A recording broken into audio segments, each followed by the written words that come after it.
The provision with respect to warrants at any time is draconian. Issues that arise in relation to this section. There is also the issue of possible damage to business reputation, depending on the manner in which the warrant is executed.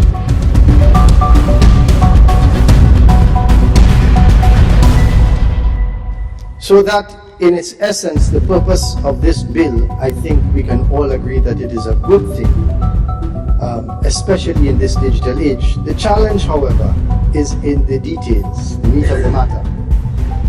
So I have a few comments to put forward. One, the security principle, which is clause 10, number 2.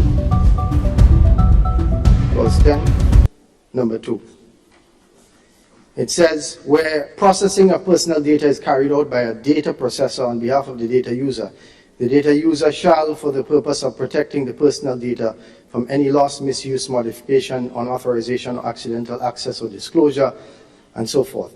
It provides sufficient guarantees in respect of the technical and organizational security measures governing the process to be carried out, and takes reasonable steps to ensure compliance with those measures. Madam President, technical training and know-how needs to be provided to both private and public entities. The reasonable steps to ensure compliance need to be clear, so that we know what we need to do to comply, and it is clear when an entity is not in compliance. When steps are made clear, there must be a grace period within which the entities can implement safeguard procedures. To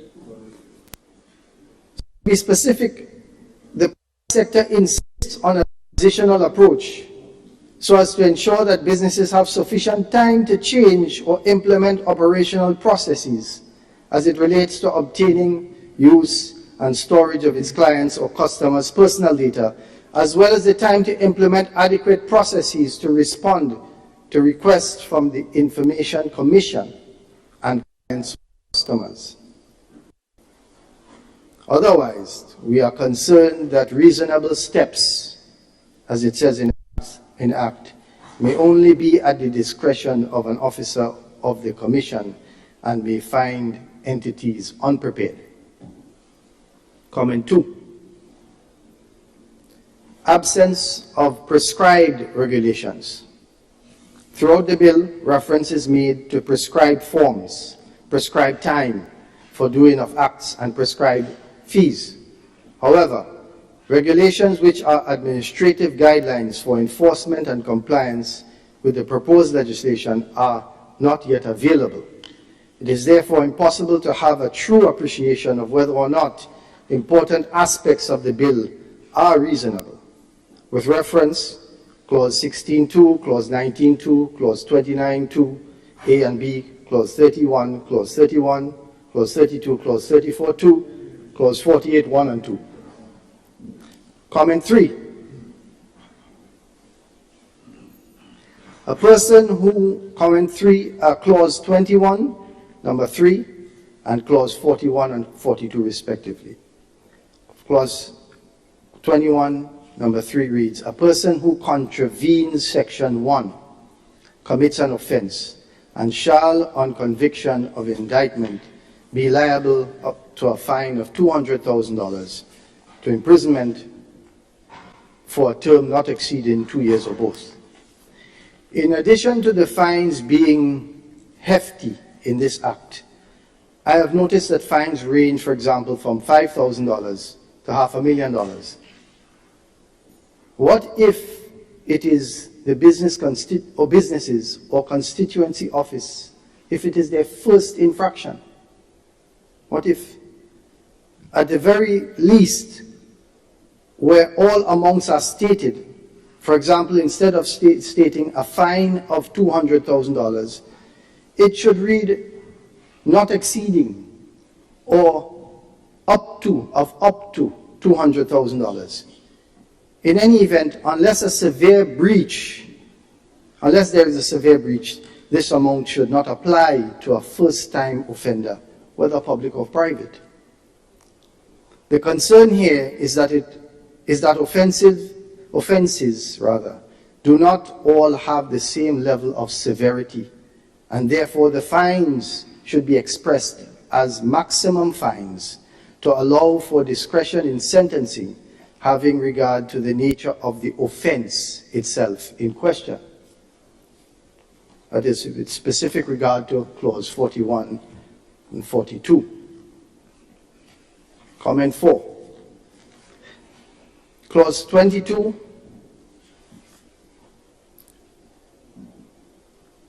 A3.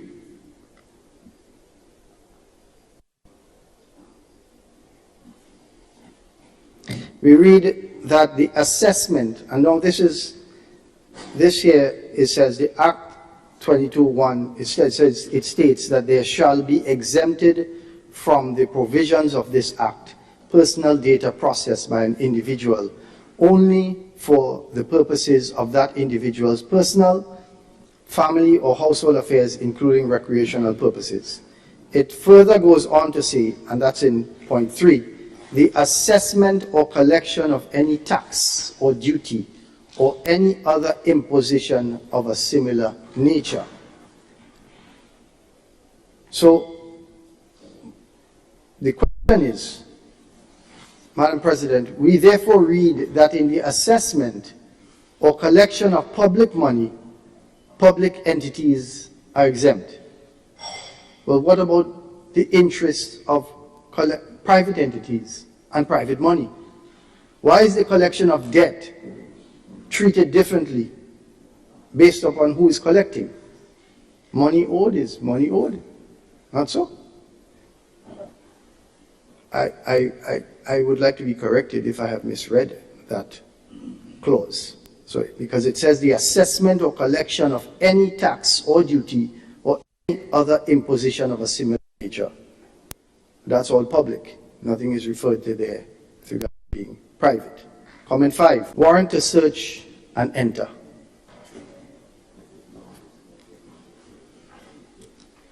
The provision with respect to warrants at any time is draconian, given the purpose of this bill. Apart from the procedural issues that arise in relation to this section, there is also the issue of possible damage to business reputation, depending on the manner in which the warrant is executed.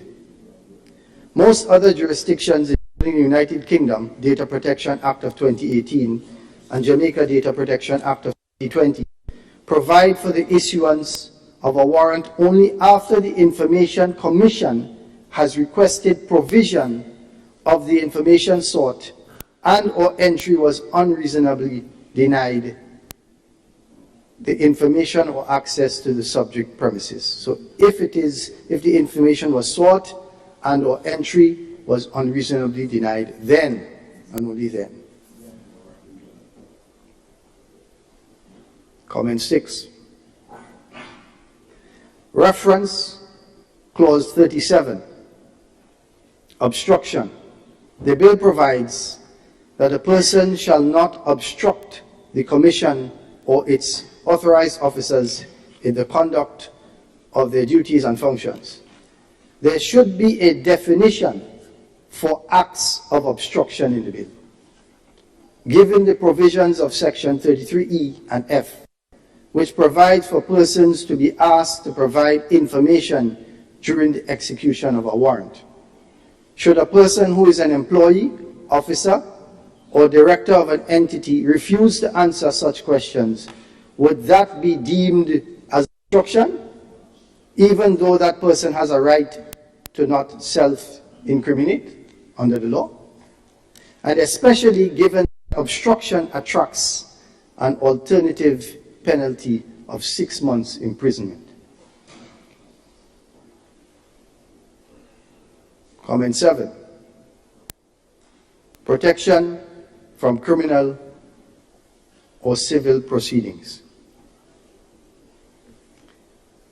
It reads, no criminal or civil proceeding shall lie against the Commission or against a person acting on behalf or under the direction of the Commission for anything reported or said in good faith in the course of the exercise or performance or purported exercise, discharge or performance of any power, duty or function of the Commission under this Act. By this we understand simply that the Chairperson and Commission are absolved from any action for anything done, as it says, quoted, anything done, as the Act says, other than good faith. The question is, are there codes of conduct for the Commission to abide by? In the absence of criminal and civil proceedings being allowed, at least the Commission should have to follow some best practice guidelines. So with all that I've just mentioned, I do support the efficient passing of this bill, and I do not want to unnecessarily delay its passing. However, with significant issues that need addressing, I suggest perhaps that when we go into committee stage, perhaps that we can amend, God willing.